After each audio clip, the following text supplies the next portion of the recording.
Liberal gang और कुछ कांग्रेसी ये नैरेटिव सेट करने में लगे हुए हैं कि इस देश में गांधी के विचारों की हत्या की जा रही है। ये साबित करने की कोशिश की जा रही है कि इस देश की पूरी व्यवस्था गांधी और उनके विचारों की कातिल बन चुकी है। दरअसल गांधी के नाम पर इस तरह की वैचारिक, शारीरिक, नस्ली हिंसा की शुरुआत तो खुद इन गांधीवादियों ने बापू की मौत के सिर्फ 5 घंटे बाद ही शुरू कर दी थी। आज गोडसे के नाम पर हिंदू धर्म को बदनाम किया जा रहा है, लेकिन 1948 में तो गोडसे के गुनाह के बदले सैकड़ों मासूम लोगों को मौत के घाट उतार दिया गया था। इस देश में मेरठ, भागलपुर, गुजरात के दंगों का रिकॉर्ड तो मौजूद है, लेकिन 1948 में गांधीवादियों के पाप के निशान तो इतिहास के पन्नों से ही मिटा दिए गए हैं। भारत में आज तक जितने भी दंगे हुए हैं उसकी लिस्ट में आपको एंटी ब्राह्मण राइट्स ऑफ 1948 का जिक्र तो मिलेगा, लेकिन जब आप उसके सामने लिखे मारे गए लोगों का कॉलम देखेंगे तो इसमें लिखा होगा अननोन, यानी ब्राह्मण विरोधी दंगे तो हुए, लेकिन इसमें कितने ब्राह्मण मारे गए इसका कहीं भी कोई भी जिक्र नहीं मिलता है।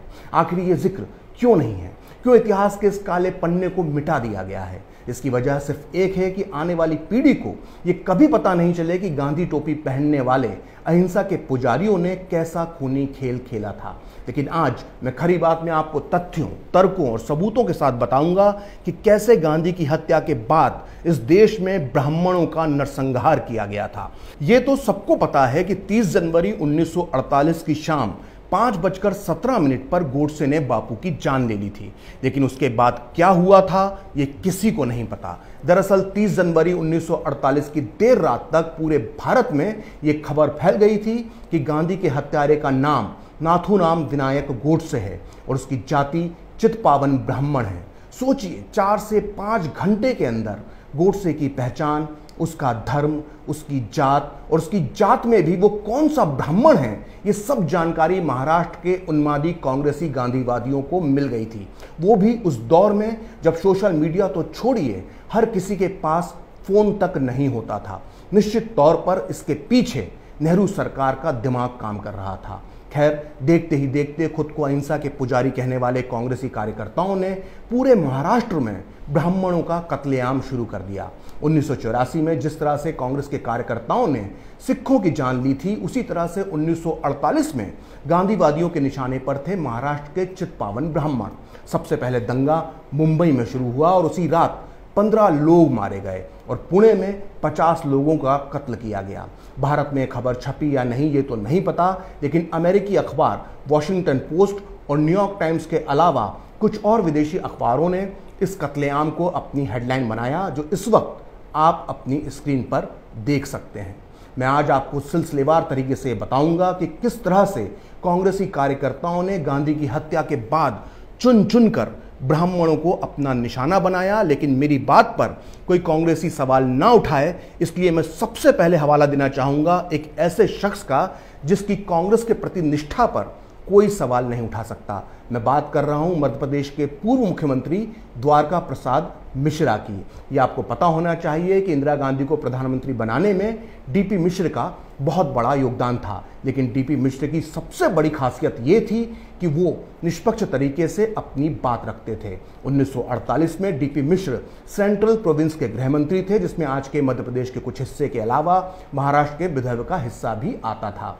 डीपी मिश्र ने अपनी किताब लिविंग एन इरा के दूसरे भाग के पेज नंबर 9 पर जो लिखा है उसे आपको बहुत ध्यान से पढ़ना चाहिए। डीपी मिश्र ने लिखा है कि गांधी जी की हत्या के बाद ब्राह्मणों के घरों और दुकानों पर हमला करने के साथ उन्हें आग के हवाले करने का भी प्रयास किया गया। ब्राह्मणों द्वारा संचालित शिक्षण संस्थानों को भी नहीं बख्शा गया। नागपुर के जोशी हाई स्कूल में आग लगा दी गई और जब फायर ब्रिगेड वहां पहुंची तो भीड़ ने उसे वापस लौटने पर मजबूर कर दिया। ब्राह्मणों के विरुद्ध हिंसा के भयंकर व दिल दहला देने वाले मामले में ज्यादातर गैर ब्राह्मण समुदाय के कांग्रेसी थे। इनमें से कुछ तो कांग्रेस समितियों के पदाधिकारी भी थे। कांग्रेस के वरिष्ठ नेता डीपी मिश्र की बात से ये तो साबित हो गया कि खुद कांग्रेस के नेताओं ने अपनी देखरेख में महाराष्ट्र में ब्राह्मण विरोधी दंगे करवाए थे। आइए अब सिलसिलेवार तरीके से जानते हैं कि किस शहर में कितने ब्राह्मणों को किस तरह से निशाना बनाया गया। महाराष्ट्र के कपहरे गांव में एक पूरे परिवार को सिर्फ इसलिए जिंदा जला दिया गया क्योंकि उस परिवार का सरनेम गोडसे था, जबकि हकीकत में इस परिवार का नाथूराम गोडसे से कोई लेना देना नहीं था। खैर, गांधीवादियों के निशाने पर पहले सिर्फ चितपावन ब्राह्मण थे, लेकिन देखते ही देखते इन अहिंसा के पुजारियों ने सभी महाराष्ट्रियन ब्राह्मणों को निशाना बनाना शुरू कर दिया। उस दौर में जिसके नाम के आगे आप्टे, गोखले, जोशी, रानाडे, कुलकर्णी, देशपांडे जैसे सरनेम लगे थे, भीड़ उनकी जान की प्यासी हो गई। जबलपुर में छपने वाले अखबार उषा काल के मुताबिक महाराष्ट्र के सतारा जिले के 400 गांवों में हजारों ब्राह्मणों पर हमले हुए और करीब 1500 ब्राह्मणों के घर जला दिए गए। उड़तड़े गांव में एक कुलकर्णी परिवार की महिला और उसके पोते को जिंदा जला दिया गया। वहीं पंचगनी में एक स्कूल इसलिए जला दिया गया क्योंकि इसका संचालक ब्राह्मण था। वहीं सांगली में एक कपड़ा मिल और टीबी अस्पताल को आग लगा दी गई। उधर कोल्हापुर में आरएसएस के नेता जीएच जोशी का पूरा कारखाना जला दिया गया। वहीं शहर के जाने माने फोटोग्राफर भालजी पेंडारकर का 2.5 लाख रुपए का स्टूडियो पूरी तरह से भस्म कर दिया गया। एक अनुमान के मुताबिक इन दंगों में ब्राह्मणों की 50 करोड़ रुपए की संपत्ति नष्ट की गई और सैकड़ों की संख्या में मासूमों की हत्या की गई। इतना ही नहीं, हजारों ब्राह्मण घर से बेघर हो गए। इनमें जाने माने मराठी साहित्यकार और तरुण भारत के संपादक गजानंद त्र्यंबक माड़खोलकर जैसी बड़ी हस्तियां भी थीं। खुद 31 जनवरी 1948 को माड़खोलकर के घर पर भी हमला हुआ था और उन्हें महाराष्ट्र के बाहर एक निर्वासित की तरह शरण लेनी पड़ी थी। अपने इसी दर्दनाक अनुभव पर उन्होंने मराठी में एक कहानी एका निर्वासिताची कहानी यानी एक शरणार्थी की कहानी लिखी थी। उस दौर में वो काफ़ी मशहूर हुई थी। इस कहानी में माड़खोलकर ने ब्राह्मणों की इस दुर्दशा के लिए नाथूराम गोडसे को जिम्मेदार बताया था। अंबाला जेल में बंद नाथूराम गोडसे ने भी ये कहानी पढ़ी थी और वो इससे बेहद आहत हो गया था। अपनी फांसी से ठीक एक दिन पहले यानी 14 नवंबर 1949 को गोडसे ने माड़खोलकर को एक पत्र लिखा जो बाद में पुणे से प्रकाशित होने वाली साप्ताहिक पत्रिका सोबत में 1970 में जाकर छपा। इस पत्र में गोडसे ने लिखा था, आपकी रचना एका निर्वासिताची कहानी मैंने विचार पूर्वक पढ़ी। ये कहानी सत्य घटना पर आधारित है। इस किताब को पढ़ने के बाद भी मैं आपके लिए प्रेम रखता हूँ, ये जानते हुए भी कि आपके मन में मेरे लिए सिर्फ तिरस्कार के अलावा कुछ नहीं है। आपकी कहानी में गांधी हत्या के बाद आप और अन्य लोगों के साथ जो कुछ भी हुआ उसका वर्णन है।